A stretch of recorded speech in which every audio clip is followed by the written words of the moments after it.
Call of Duty Modern Warfare 4 opened its Steam doors on August 21st, hit 115,145 concurrent players. Then, Notebookcheck reported the Steam count had fallen below 38,000, a drop of more than 65% from that peak. Before anyone starts engraving a tombstone, Modern Warfare 4 did not lose 65% of every Call of Duty player. Instead, one measurable part of the audience showed up, sampled the beta, and a chunk apparently decided they had collected enough market research. Here is why that matters more than another chart-screaming dead game. Weekend 1 isn't the open beta, because early access runs from August 21st through August 25th for pre-order players and beta code holders. Meanwhile, the open beta begins August 28th and runs through September 1st, so these numbers cannot tell us what demand looks like. Steam represents only one slice of the wider audience across PlayStation, Xbox, Battle.net, Xbox PC, Steam and Switch 2. Still, when 115,000 Steam users arrive and the count sinks below 38,000, asking why people stopped returning is fair. That question gets uglier when the store page enters the room. Valve's store labels the English reviews mixed, with about half positive. Players have complained about choppy presentation, frame pacing, mouse input delay, aim assist, weapon balance, cramped maps and chaotic spawns. Crucially, several complaints remain subjective or user-reported, so I am not pretending every mouse is broken or every controller player received aimbot. However, Infinity Ward itself says spawn placement and logic need improvement, says time to kill remains a focus, reduced footstep volume, changed weapon values, and cut the attack helicopter's health by 45%. So, the story is not simply that a beta lost players after opening day. The real question is why this drop arrived beside mixed reviews, technical complaints, balance complaints, and a developer rapidly changing the experience. Unfortunately, this is the part where I have to feed the machine. If you enjoy watching billion-dollar publishers turn paying customers into unpaid test staff, like the video, subscribe, and support the channel. Apparently, the YouTube algorithm requires ritual offerings before it admits a video exists. Consider this mine, and now we can return to the crime scene. First, the 65% drop needs context, because bad analysis is still bad analysis, even when the graph looks hilarious. Opening day beta traffic often surges, because curiosity, preload hype creators and dedicated fans all arrive at once. Early access also filters the audience toward people already interested enough to pre-order or obtain a code, which makes the opening peak especially concentrated. By Monday, some of those people had work, some had already seen the available content, and some simply moved on. None of that excuses the complaints, but it explains why a falling beta graph alone cannot prove collapsing demand. What matters is whether the problems gave players reasons not to keep coming back. Start with performance. Because a competitive shooter can survive ugly menus and questionable cosmetics, but it cannot comfortably survive feeling wrong when you move the mouse. Notebookcheck highlighted reports of choppy presentation even at high frame rates, along with frame pacing complaints, laggy mouse control, and input delay. Normally, somebody will answer that with a screenshot showing 150 frames per second, as if the counter has just overruled the human eyeball. Frame pacing is the missing part of that argument, because a high average number can still feel rough when frames arrive unevenly. Mouse complaints deserve caution, since they are player reports, rather than proof of one universal defect across every PC. Even so, competitive players are sensitive to delayed or floaty aiming, because milliseconds matter when the product is built around tiny gunfights. Next comes aim assist, the traditional Call of Duty family argument that apparently cannot be buried, because somebody keeps digging it up every year. Controller users want assistance, because sticks are less precise than a mouse, while mouse users do not enjoy feeling that software is helping the other inputs stay glued to a target. Community complaints around Modern Warfare 4 say the balance currently leans too far toward controllers.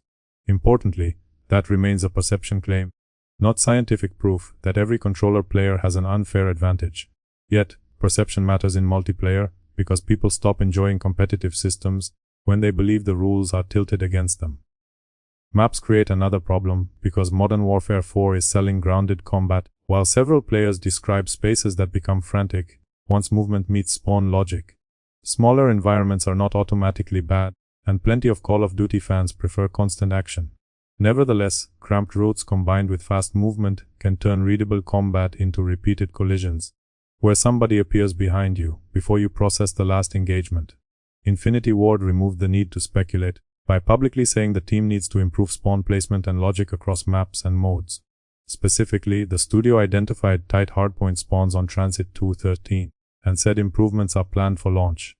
Translation: when the developer says the spawn logic needs work, Reddit Detective Agency can take the afternoon off. Weapon Balance then joined the weekend fire drill. On August 22nd, Infinity Ward said time to kill was not quite right yet and reduced the lethality of some weapons after feedback and in-game data.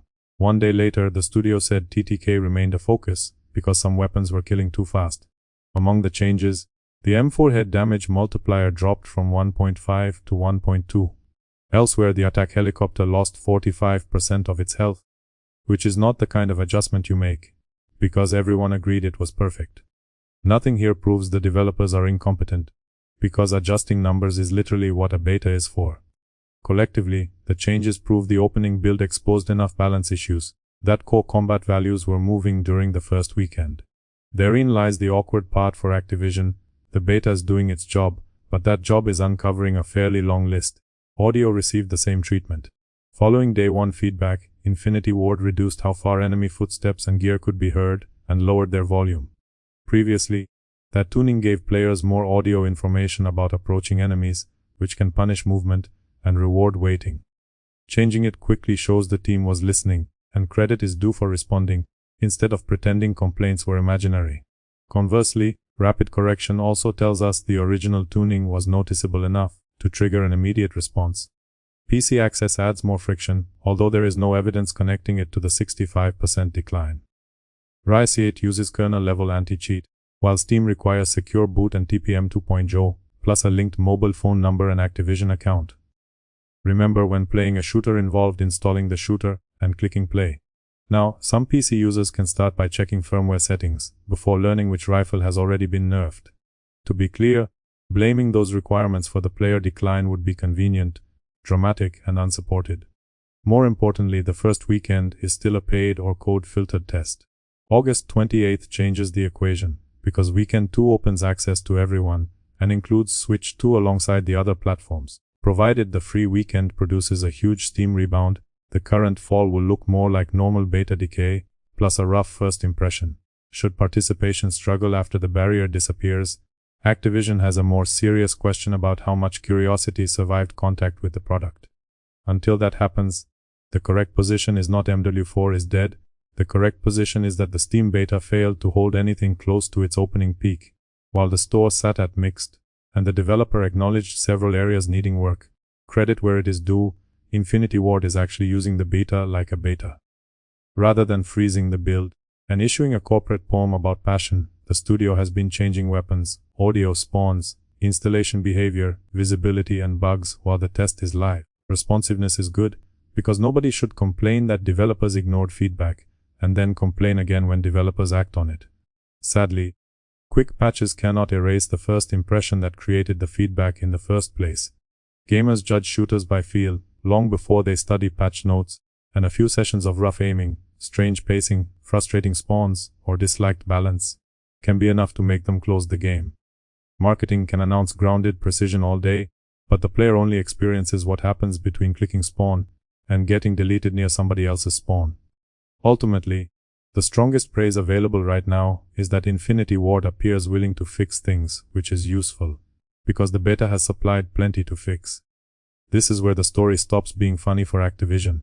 Nobody expects every beta player to stay online forever, and opening night concurrency was never going to remain flat through an early access weekend. Confidence is what Activision actually needs, because annual franchises survive by convincing millions of people that this year's version deserves another purchase, another download, and another block of their time. Mixed Steam reviews weaken that confidence.